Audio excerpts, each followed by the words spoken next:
Hello everyone, welcome back to my channel. કેમ છો બધા? મજામાં ને? તો સ્વાગત છે તમારું મારા પહેલા લોંગ વિડીયોમાં. તો મને બહુ બધા કોમેન્ટ આવે છે કે દીદી તમે લોંગ વિડીયો શૂટ કેમ નથી કરતા, તમે લોંગ વિડીયો મૂકતા કેમ નથી, તમારા શોર્ટ વિડીયો અમને બહુ જ ગમે છે, રેસીપીના વિડીયો તમને બધાને બહુ ગમે છે, એના માટે થેન્ક યુ. તો મેં પણ વિચાર્યું કે ચાલો આપણે એક નાની એવી શરૂઆત કરીએ. બટ થાય એવું કે આખો દિવસ છે ને હું ઘરે જ હોય, તો મને એમ થાય કે આખો દિવસનું મારે શું રૂટીન બતાવું, જો કે હું શોર્ટ વિડીયોમાં બતાવું જ છું.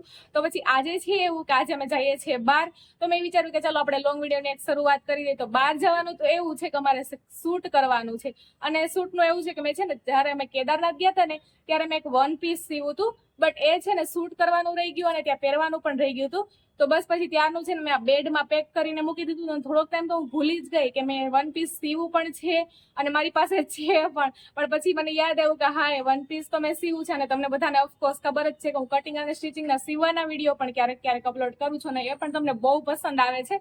તો આજે છે ને એને મારે તમારી સામે પ્રેઝન્ટ કરવાનું હજી છે, પણ એમ કે શૂટ કરું તો પ્રેઝન્ટ થાય, તો બસ આજે એનું શૂટ કરવા જાય છે. તો 2-4 ક્લિપ લેવાની છે. હવે ક્યાં જવું છે ને એ નક્કી નથી, અને અત્યારે કેટલા 4:15 થઈ ગયા છે, અને રાત છે ને મને કહીને ગયા છે કે હું અડધી કલાકમાં પાછો આવું, તું તૈયાર થઈને રહેજે, આપણે પછી નીકળીએ. અને અડધી કલાક મતલબ 15 મિનિટ તો મારી વહી ગઈ છે.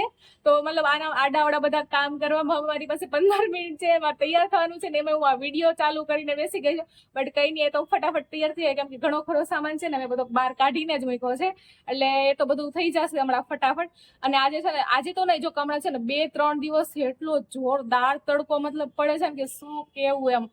ભાદરવાના તડકા એટલે એકદમ ગજબ તડકા પડે છે. વરસાદ તો 2-3 દિવસથી આવ્યો જ નથી, અને તડકા એકદમ મસ્ત પડે છે. અત્યારે 4:15 થઈ ગયા છે, પણ મતલબ તડકો તો એકદમ મસ્ત છે, કડાકડી. એટલે હવે ઘડીક રહીને એમ તો 4:45 વાગે જેવા નીકળશું, જેથી હું થોડોક તડકો ઓછો થઈ જાય અને અમારું શૂટ પણ વ્યવસ્થિત થઈ જાય. હવે ક્યાં જવું છે ને આગળ રાહ આવે પછી ખબર પડે. જો કે વેસુ બાજુ જવાની ઈચ્છા તો છે, કેમ કે ત્યાં રોડ ખાલી હોય તો મજા આવે શૂટ કરવાની. તો જોઈએ, આપણે કન્ટિન્યુ રહીએ. તો સૌથી પહેલા તો છે ને હું તૈયાર થઈ જાઉં. તો ચાલો, હું તૈયાર થઈ ગઈ છું અને રાજવતન આવી ગયા છે. તો આપણે છે ને એને પૂછીએ પેલા તો કે ક્યાં જવાનો વિચાર છે. ક્યાં જવાનો વિચાર છે રાજ? તો આપણે જાય વેસુ બાજુ. વેસુ? હે ને, અમે ત્યાં રોડ થોડાક ખાલી હોય ને મોટા હોય ને મજા આવે શૂટ કરવાની. તો 2-4 ક્લિપ ઉતારવાની છે. આ વન પીસ જે પહેરવું હું આખો લુક હમણાં બતાવું થોડીક વારમાં ત્યાં પૂગીને. તો ઓકે, તો નીકળીએ કે? નીકળીએ ને લુક તો જોઈએ તડકાનો. હા, તડકો છે ને બહુ જ છે, કેમ કે આ ભાદરવો મહિનાનો તડકો એટલે ગજબ એમ. 2-3 દિવસથી કાં વરસાદ જ નથી આવ્યો, તડકો બહુ જ પડે છે. તો કઈ નહીં, હવે જોઈએ તડકાનું કેટલું, કેમ કે 5:15 જેવું થઈ ગયું છે, તોય હજી બહાર તડકો જ છે, એટલે જોઈએ શું છે.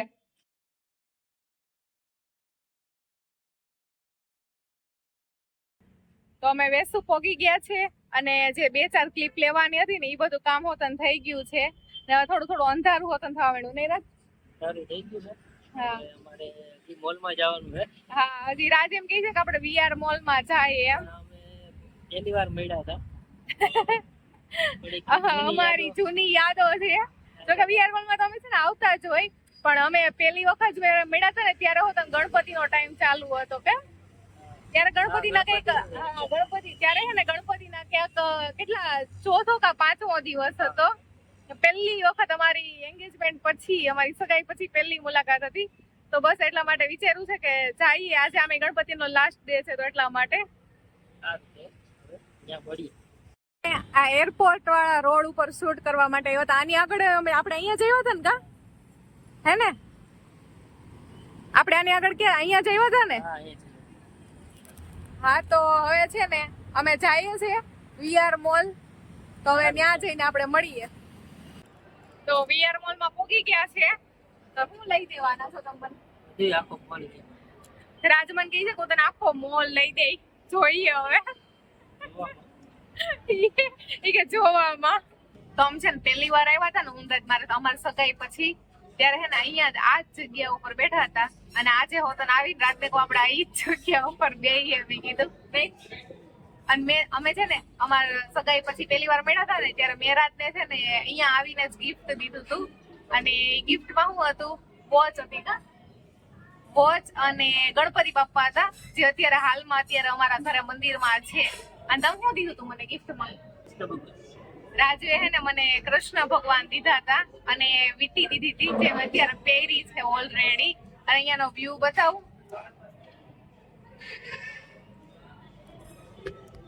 બહુ જ મસ્ત છે. આમ કેન્ટીનમાં બેઠા છે, બહુ જ મસ્ત વ્યૂ છે. અને રાજાઓ મને પૂછે છે કે હું ખાવું છે તારે. તો હવે જોઈએ, મારો તો વિચાર ઘરે જઈને જ ખાવા પીવાનો છે, અહીંયા ખાઈએ કે નહીં. તો આઈસ્ક્રીમ લઈ આવ્યા છે, કેમ કે જમવાનો કઈ ઈરાદો છે નહીં અમારો. જમશું તો અમે ઘરે જઈને જ. હા, પછી એને બે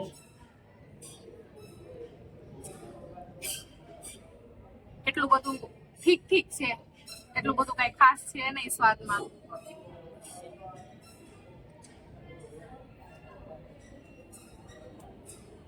સાચું ખરું ને? ઠીક ઠીક છે, સ્વાદમાં છે ને કઈ છે નહીં. આના કરતા તો યાર 50 રૂપિયા વાળી ડબ્બી સારી.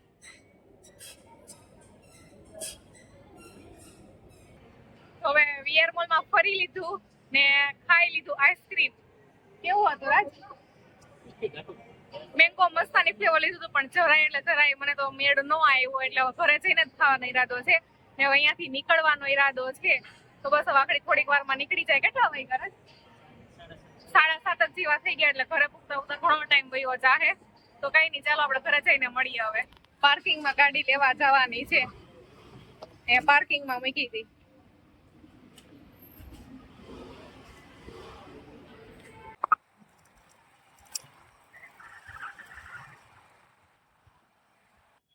તો ઘરે પહોંચી ગયા છે અને 9:15 જેવું થઈ ગયું છે. તો હવે જોઈએ રસોઈનો ને બધો શું પ્રોગ્રામ છે. 9:15 વાગી ગયા છે એટલા માટે. અને તમને અમારો પહેલો લોંગ વિડીયો કેવો લાગ્યો એ કહેવાનું ભૂલતા નહીં કોમેન્ટ બોક્સમાં. અને આ વિડીયોને લાઈક કરી દેજો, તમારા ફ્રેન્ડ્સ અને ફેમિલીની સાથે શેર કરી દેજો, અને ચેનલને સબસ્ક્રાઇબ કરવાનું તો બિલકુલ ન ભૂલતા. અને હવે આપણે છે ને આ વિડીયોને અહીંયા જ એન્ડ કરી દઈએ, અને આવા જ આપણે છે ને બીજા લોંગ વિડીયોમાં મળશું. ત્યાં સુધીમાં બધાને હર હર મહાદેવ.